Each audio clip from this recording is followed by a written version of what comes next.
Hello, for Uber? Yeah. Hi, how are you? Good, how are you? Good, how are you doing? Good. Good, what's the name?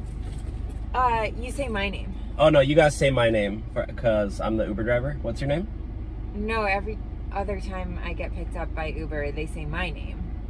So then they make sure that they have the right passenger. No, I need to make sure I have the right passenger, so can you say your name? Like, No, but you have my name. I know I have your name, but you need to confirm it. Did you check the license plate when you got in? Yeah, but... Just say my name. It's not that hard. Well, I don't feel safe unless all the other Ubers say my name. Well, they're not following the rules. I actually follow the rules, so you need to say your name. Can you just say my name? I don't think that's how it works. Yes, it's how it works, okay? I'm an Uber driver. That's never how it worked before. Yep, I graduated high school, so I know. Did you even graduate high school?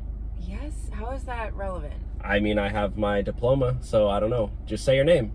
No, you have to say my name. And plus, I'm a man, so I'm smarter than you, so... What? What? I mean, I'm just stating... now I just don't feel safe taking your Uber. I mean, that's just, plain and simple. I feel uncomfortable. There's a reason why men get paid more. I'm just saying. So, can you just say your name? You know what? I'm gonna go. Okay. And cancel the Uber. And give you 1 star.